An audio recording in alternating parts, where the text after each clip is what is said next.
자, 안녕하세요. 오늘은 세 번째 주 첫 번째 시간으로 경영 통계와 자료 분석, 수치를 이용한 기술 통계학 기법, Numerical Descriptive Technique이라고 하는데, 수치를 이용한 기술 통계학 기법 같이 공부하도록 하겠습니다. 먼저 오늘 공부를 좀 더 진행시키기 전에 지난 시간에 복습을 한번 하는 것도 도움이 많이 되겠죠. 지난 시간에 했던 내용은 보시는 것처럼 그래프와 표를 이용한 기술 통계학 기법을 공부를 했습니다. 하나의 데이터셋에 대해서는 범주 데이터에서 빈도, 상도, 빈도표를 만들어서 막대 파이 그래프를 그렸습니다. 이걸 frequency distribution, relative frequency distribution, 바 차트, 파이 차트 요거 만들었었고, 그 다음에 구간 데이터에서는 히스토그램 만들었죠. 두 변수 간의 관계에서는 삼포더, 스캣 다이어그램 이렇게 했었고, 그 다음에 범주 데이터에서는 교차 분류표, 막대 그래프 뭐 이런 것들을 갖다가, 자, 오늘은 수치를 이용한 기술 통계학 기법, 중심 위치의 척도, 변동성의 척도, 상대 위치의 척도, 선형관계의 척도에 대해서 같이 공부를 하겠습니다. 먼저 중심 위치의 척도에서는 평균, 중앙값, 최빈값 이런 것도 공부하고, 변동성의 척도에서는 범위, 표주편차, 분산, 변동계수 같이 공부해 볼 거고, 상대 위치의 척도에서는 백분위수, 퍼센타일이라고 부르고, 사분위수, 쿼타일, 그리고 선행관계 척도, 공분산, 상관계수, 결정계수, 최소자성선 요걸 같이 공부하도록 하겠습니다. 먼저 중심위치의 척도 보겠습니다. 중심위치의 척도 중에서 산술평균, arithmetic mean은 민 또는 뭐 average 이렇게 통하죠. average mean, 산술평균은 가장 널리 사용되는 유용한 중심위치의 척도이다. 가장 많이 사용된다는 거죠. 산술평균은 모든 간척치들을 합하고 간척치의 수로 나누어서 계산된다. 다음 슬라이드에서 수학적 표기를 같이 보도록 하겠습니다. 이게 여러분 보시는 산술평균입니다.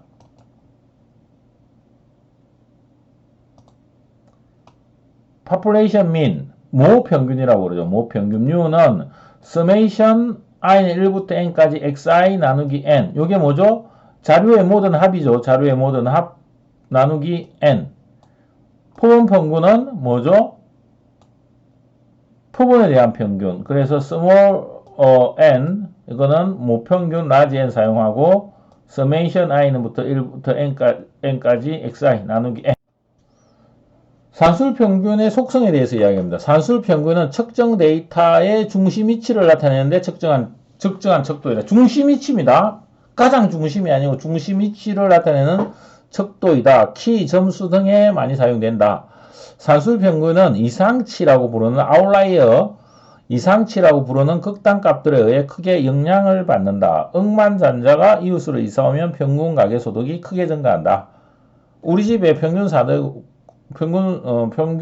우리 집 주변에 평균 가계소득이 있는데 여기 억만장자가 오면 평균값이 늘어난다. 이런 의미입니다. 자, 이제 중앙값을 한번 보도록 하겠습니다. 중앙값은 미디안이라고 하는데, 중앙값은 모든 간척치를 순서대로 정렬할 때 중심에 있는 간척치를 의미한다. 그래서 여러분 데이터 한번 보시죠.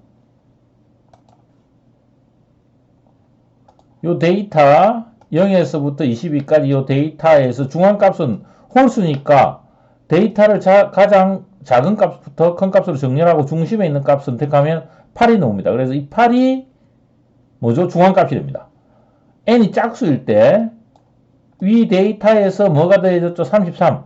그러면 데이터를 작은 값으로부터 큰 값으로 정렬하고 중심에 8과 9가 있습니다. 이 8과 9의 산술평균, 그렇죠? 8 플러스 9 나누기 8.5가 중앙값이 됩니다. 중앙값. 원래 이 노란색은 어디에 들어가 있겠죠? 이 8에 들어가 있고, 이 노란색은 8, 9에 들어가 있습니다. 그렇죠? 포본 중앙값과 문호 중앙값은 동일한 방법으로 계산됩니다. 자, 지금은 이제 채빈값 들어가 있습니다. 그러니까 산술 평균에 대해서 대략적으로 이해했고, 그 다음에 미디안에 대해서 대략적으로 이야기했고, 다음에 이제 모드에 대해서 이야기합니다. 모드는 간척지들의 채빈값은 채빈값입니다. 발생되는 도수가 가장 많은 간척지이다.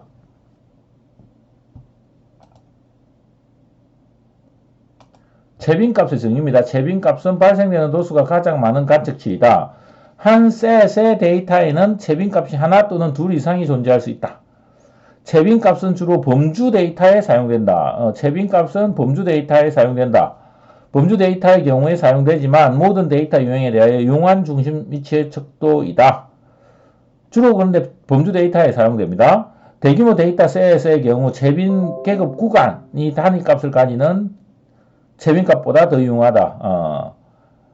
데이터 셋의 경우에는 채빈 계급 구간, 모달 클래스 이런 것들이 사용된다라고 보시면 됩니다. 포본 채빈값과 모 채빈값은 동일한 방법으로 계산이 된다. 그래서 채빈값, 미디안, 중앙값, 민에 대해서 대략적으로 언급했습니다. 요걸 갖다가 조금 더 자세히 살펴보면 데이터, 보시는 것처럼 데이터 10개가 있습니다. 요 데이터에서 채빈값이 뭐죠? 0입니다. 0. 여기서는 이게 이제 중심 위치가 안 되는데 데이터가 이런 식으로 밑에 있는 식으로 구성이 될 경우에는 뭐죠? 이게 이제 여기서는 채빈 계급 구간을 나타내는데 채빈 값이 중심 위치의 척도가 될 수도 있겠죠. 이런 식으로 채빈 값도 많이 중심 위치의 척도. 만약에 변수의 분포가 대칭이면 히스토그램 우리 배웠어. 히스토그램 배웠을 때 대칭 분포가 대칭이면 평균 중앙값 채빈값은 모두 동일할 수 있다.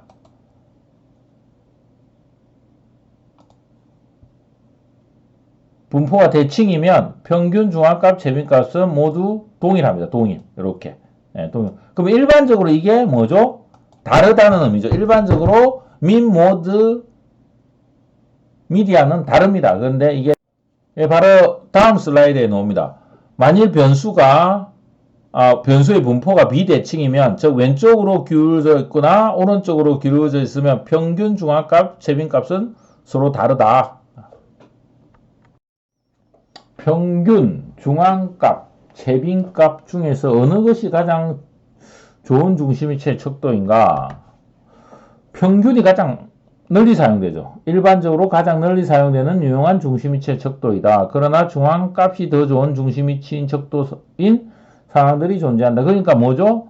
어떤 시츄에이션, 맥락에 따라서 평균 채빈값, 중앙값을 중심위치로 사용한다는 겁니다. 그런데 가장 널리 사용되는 건 평균이고, 그 다음에 이제 널리 사용되는 게 중앙값, 그 다음에 채빈값입니다. 그래서 채빈값은 가끔씩 중심위치의 척도로 사용된다. 이렇게 보시면 되고, 중앙값이 가지고 있는 한 가지 장점은 평균과는 달리 극단값들에 대하여 민감하지 않다는 점입니다. 이때 극단값들이 없는 경우에 중앙값이 이제 사용될 수가 있겠죠.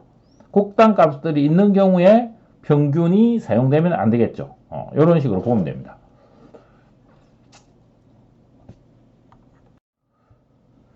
인터넷의 평균 사용 시간을 살펴보자.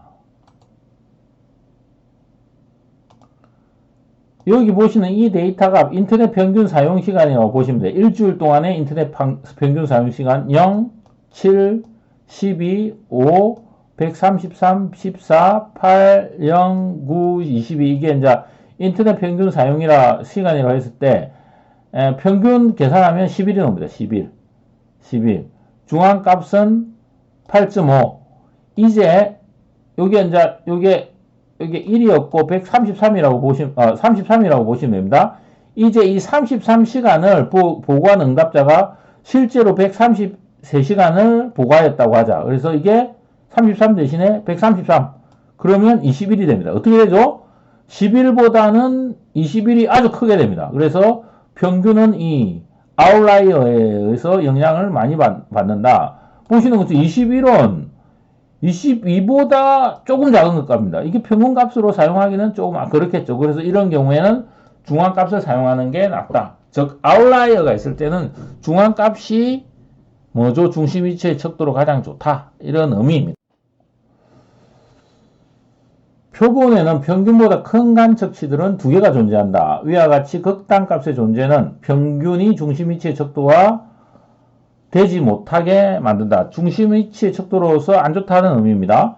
그러나 중앙값은 극단값에 관계없이 동일하다. 상대적으로 적은 수의 극단값들이 존재할 때 중앙값은 일반적으로 데이터의 중심을 나타내는데 더 양호한 척도가 된다.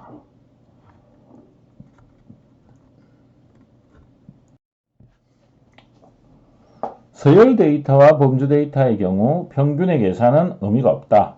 서열 데이터의 경우 중앙값은 중심 위치의 척도가 됩니다. 범주 데이터의 경우 최빈값은 유용한 빈도 척도이나 중심 위치의 척도가 아니다. 상황에 따라 중심 위치의 척도가 될 수 있다.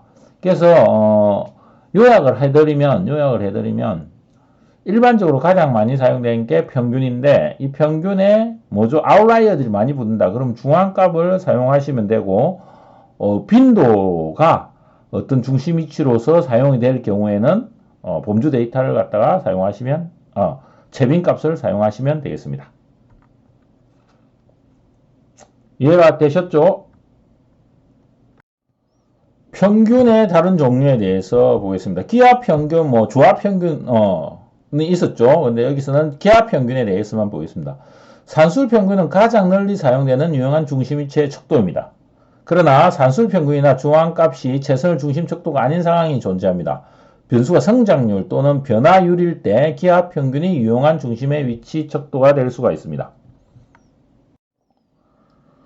예를 한번 보시죠. 당신이 1000불을 2년간 투자한다고 하겠습니다. 생각해보자. 첫째 해에 투자 가치가 100% 증가하면 2000불이 되고 두 번째 투자 가치가 마이너스 50% 감소하면 다시 1000불이 됩니다. 연도 1과 2 수익률 각각을 보면 R1은 100%, R2는 마이너스 50%입니다. 두 연도 수익률의 단순 산술 평균은 100 플러스 마이너스 50 나누기 5해가 25%가 됩니다. 이해하셨죠? 하지만 이 수치는 오도적입니다. 왜냐하면 투자가 이루어지는 2년 동안 투자 가치가 변화가 없기 때문입니다.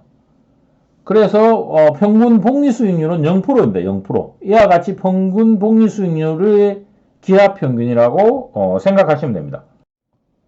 그래서 RI가 기간 I의 수익률이라고 하고 소수점으로 표시한 수익률입니다.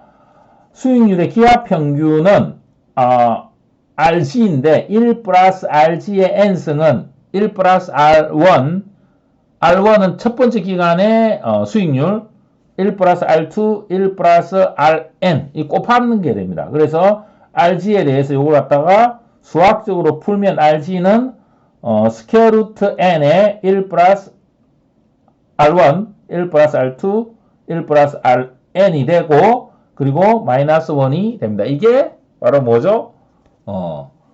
기하평균이라는 거죠. 기하평균. 예. 이걸 우리 얘에다가 대입을 하면 기하평균은 0이 됩니다. 0. 예.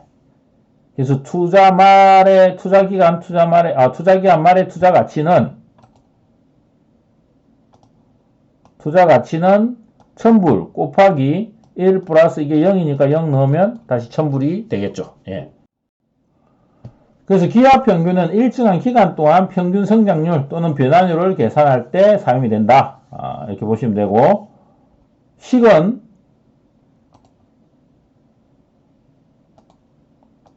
이런 식으로 계산이 됩니다. 하지만 N개의 수익률 산술 평균은 미래의 단위 기간 동안 평균 수익률을 추정할 때 사용되는 적정한 평균이다. 다음으로 여러분들과 공부해야 될 내용이 변동성의 척도입니다. 간척치들이 평균 주위에서 얼마나 흩어져 있는가를 측정하는 척도가 변동성의 척도다. 예를 들면 두 과목의 점수들이 주어져 있다고 하겠습니다. 평균은 두 과목이 모두 50으로 같다.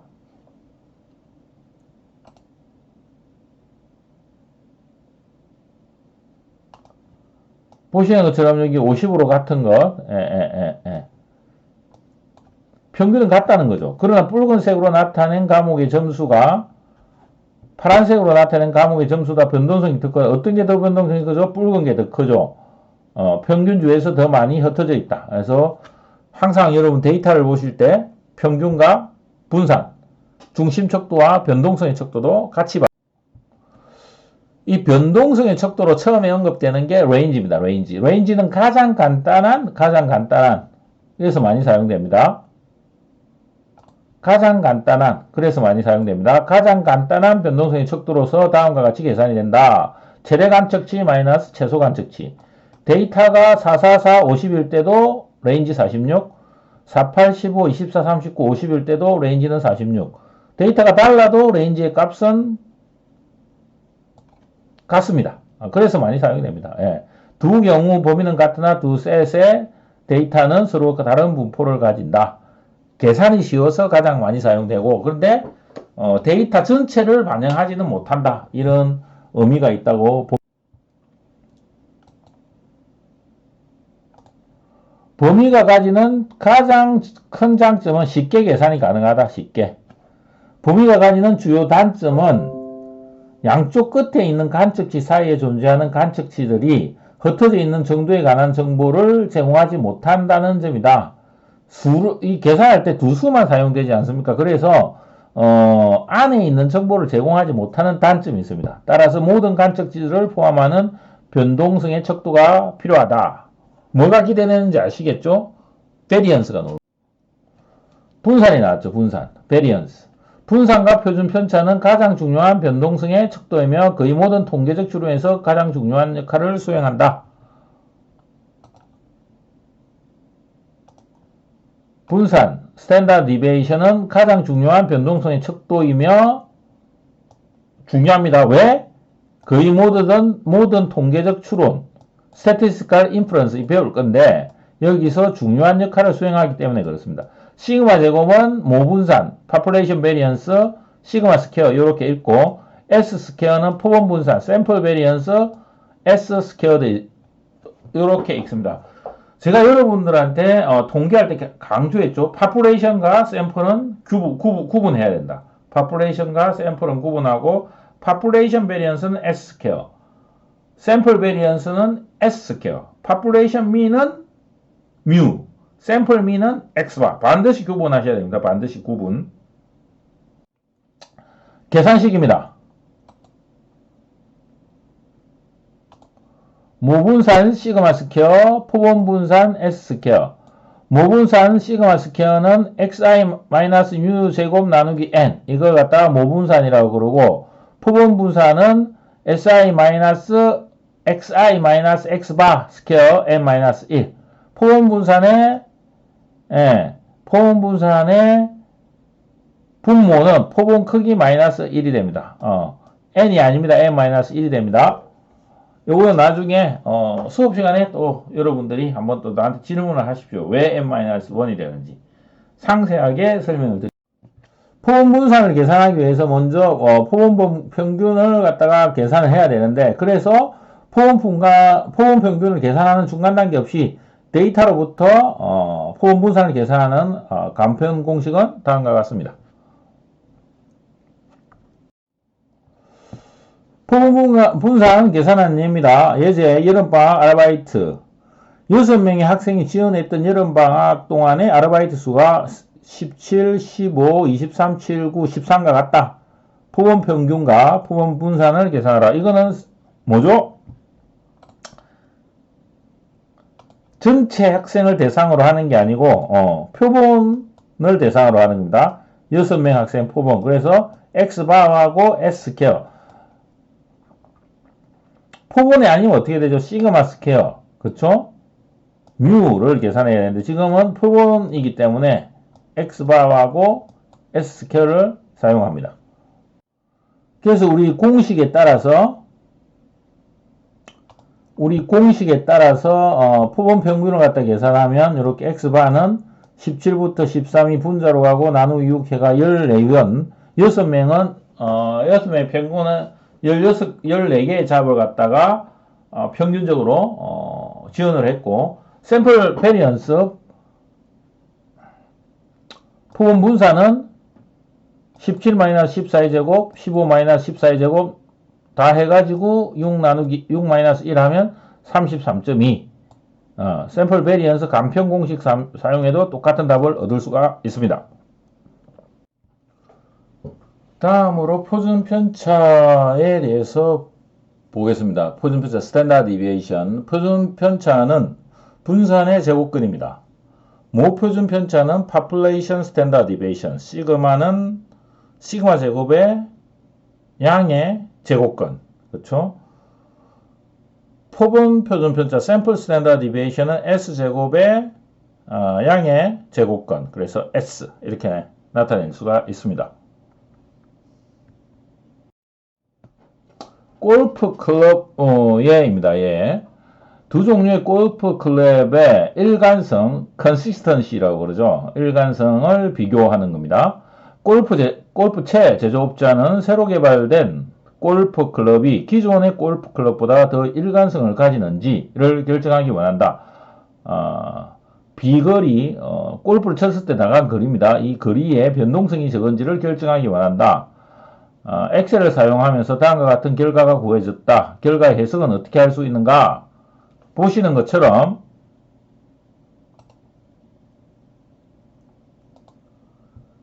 현재 기술로 제조한 거는 스탠다드 디비에이션이 5.79가 나왔고, 혁신적인 기술로 사용해가지고 새로 만든 거는 스탠다드 디비에이션이 3.09가 나왔습니다.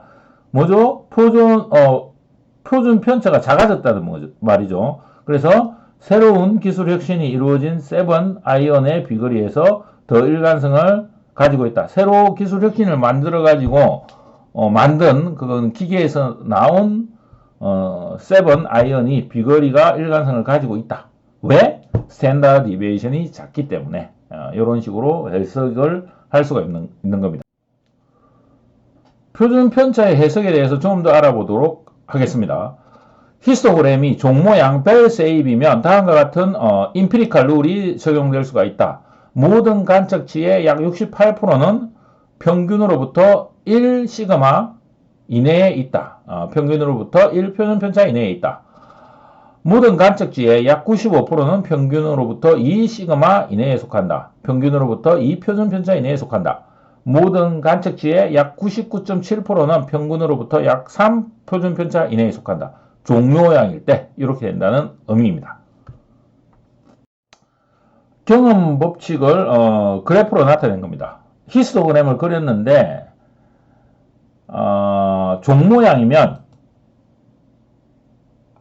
종모양은 다 이렇게 생겼다는 거죠. 이렇게 생긴 게 이제 종모양인데, 이게 종모양이면 모든 관측치의 68%는 평균으로부터 1 표준 편차에 속한다. 이렇게 된 거.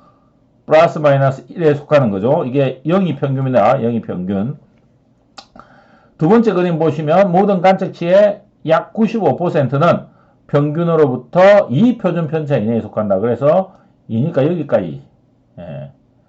모든 관측치의 약 99.7%는 평균으로부터 3 표준 편차 이내에 속한다. 여기로부터 6 시그마라는 게 만들어집니다. 6 시그마는 거의 불량률이 없다는 그런 의미입니다. 체비셰프 티어렘입니다. 티어렘. 약간 더 일반화시킨 겁니다. 여러분들 티어렘 이런 것들은 수학에서 좋은 이론이라는 것은 일반화시킵니다. 구체적인 게 많이 이용될 수 있는 것들이 일반화된 이론인데, 체비셰프 티어렘이 그러면 일반화됐다고 보시면 됩니다. 표준 편차에 대한 보다 일반적인 해석은 종모양을 포함한 종모양뿐만 아니라 교수님이 일반화됐다고 그랬죠. 그래서 종모양뿐만 아니라 종모양을 포함하여 모든 형태의 히스토그램에 적용된다. 체비셰프라는 사람이 발견한 디어렘입니다. 체비셰프의 정리는 평균으로부터 K 표준 편차 이내에 속하는 관측치들의 비율은 적어도 1-1 나누기 K 제곱에 속한다. K가 2인 경우 체비셰프의 정리에 의하면 모든 관측치에 적어도 4분의 3의 평균으로부터 2 표준 편차 내에 속한다. 이렇게 이해를 하고 계시면 됩니다. 자, 이제 변동계수로 넘어가겠습니다. 변동계수, coefficient of variation, 영어로 이렇게 부르는데, 표준 편차를 평균으로 나눈 겁니다. 모 변동계수는 시그마 나누기 mu, 표본 변동계수는 s-x바. 뭐죠? 표준 편차를 평균으로 나눈 척도입니다. 변동계수는 변동성에 대한 상대적 척도입니다.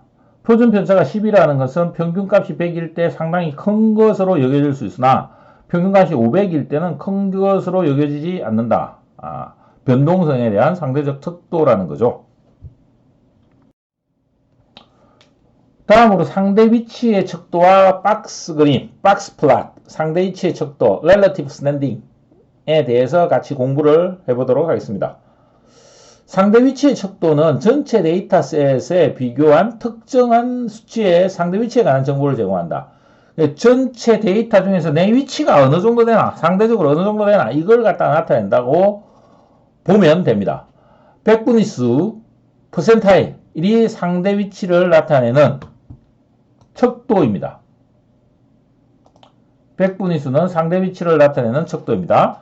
P번째 백분위수, P's 퍼센타일이라고 읽는데 이 값보다 적은 값들이 간척치들의 P%이고 이 값보다 큰 값들이 간척치들의 100-P%인 값이 백분위수의 의미입니다. 예를 보시죠. 당신의 점수가 어떤 시험에서 GMAT이라는 어떤 시험에서 60%이라는 것은 당신의 점수보다 낮은 점수들이 60%이고 당신의 점수보다 높은 점수들이 40%라는 걸 의미한다. 퍼센타일의 특수한 케이스가 있습니다. 그게 4분위 수인데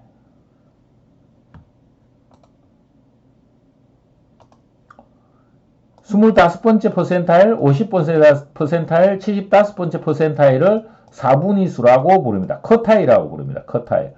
첫 번째 4분위 수 또는 하이 4분위 수는 Q1 25 퍼센타일, 두 번째 4분위 수 Q2 50 퍼센타일, 두 번째 4분위 수는 중앙값입니다. 세 번째 4분위 수 또는 상위 4분위 수는 Q3 75 퍼센타일로 나타낸다. 그래서 Q1 first 컷타일, Q2 second 컷타일, Q3 third 컷타일 이렇게 나타내고 이게 Q1 equal 25th percentile, Q2 50th percentile, median, Q3 75th percentile 이렇게 나타납니다. 백분위 수는 퀸타일, 5분위 수 또는 10분위 수로 전환될 수도 있습니다. 일반적으로 이제 많이 사용되는 백분위 수, 10th percentile, 첫 분의 10분위 수, Q1, Q2, Q3, 또 90th percentile, 9번째 10분위 수, 이런 것들이 많이 사용되는 백분위 수입니다.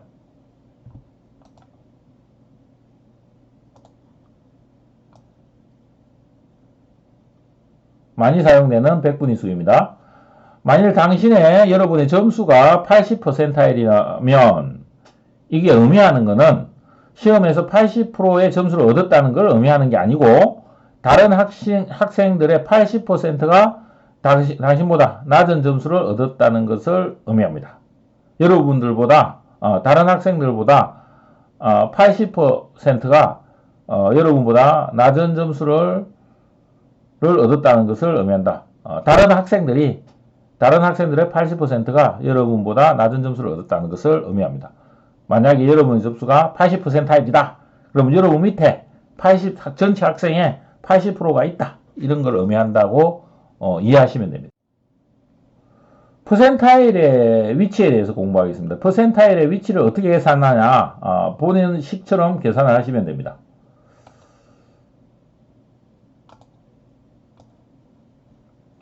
LP는 n 플러스 1 곱하기 P 나누기 100 이 공식을 사용해 가지고 P 퍼센타일을 이제 4.1의 데이터를 사용해 보도록 하겠습니다. 아래 데이터를 사용한다고 보시면 되겠는데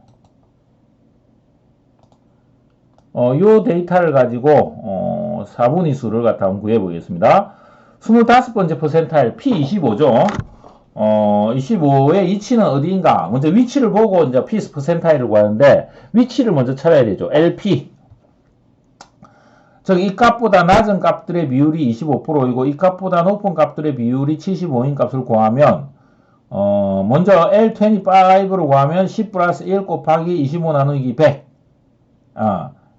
여기 뭐야? 10, n 플러스 1이죠. n 플러스 10개 데이터가 있으니까 n 플러스 1 하면 10 플러스 1이 되고, 25%이니까 25 나누기 100 하면 2.75입니다. 그래서 이 데이터를 순수대로 이렇게 딱 나열을 해가지고 2.75가 되는 부분이 여기 됩니다. 여기. 그렇죠? 그래서 25번째 퍼센타일은 두 번째 관측치하고 세 번째 관측치, 두 번째 관측치 0, 세 번째 관측치 5 사이의 거리 4분의 3에 위치한다.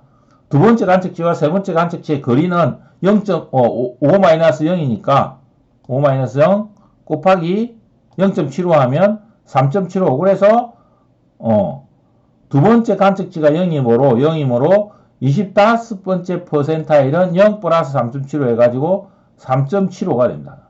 즉 뭐죠? L25는 2.75인데 2.75 여기에 속하는데 여기에 속한 숫자가 뭐냐?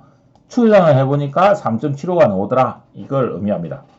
근데 이걸 갖다 확실히 이해하려면 그 다음부터는 다 구할 수가 있는 거죠. 여기 어렵게 표시해놨는데 상위 4분의 수는 Q3입니다. Q3. Q3 어떻게 구할까? L75는 8.25. 그래서 여기서 8.25 여기에 있는 숫자를 구하면 됩니다. 상위 4분의 수 8번째 관측치 14와 9번째 관측치 22 간의 거리에 4분의 1이 위치한다. 8번째 관측치와 9번째 관측치 간의 거리는 4분의 1이다. 따라서 0.25 곱하기 22-14 하면 2입니다. 그래서 14 플러스 2 해가지고 16이 나오게 됩니다.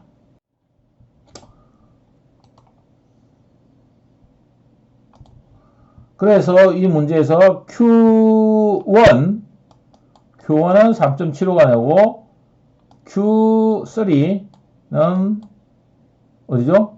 Q3는 16이 됩니다. 이 8.2하고 2.75는 Q1의 위치, 즉 L25가 되고 이 8.25는 뭐죠? L75. LP는 퍼센타일 값이 존재하는 데이터상의 위치를 결정한다. 위치와 실제 값 혼돈하지 마시기 바랍니다. 자, 오늘은 여러분들과 수치를 이용한 통계학 기법, 중심위치의 척도, 평균 중앙값, 최빈값 어떻게 계산하는지, 특징이 뭔지 같이 공부를 했고, 변동성의 척도, 범위, 표준 편차, 분산, 변동계수 설명을 들었고 어떻게 계산하는지 같이 배웠습니다. 그리고 상대위치의 척도, 퍼센타일 계산했었고 4분의 수 계산을 하는 방법을 같이 공부를 했습니다. 다음 시간에 상대위치의 척도 좀 더 하고 선행관계의 척도 이런 게 하고 다음으로 확률 부분으로 넘어가도록 하겠습니다. 오늘은 세 번째 주 첫 번째 시간으로 여기까지 하겠습니다. 다음 시간에 뵙도록 하겠습니다.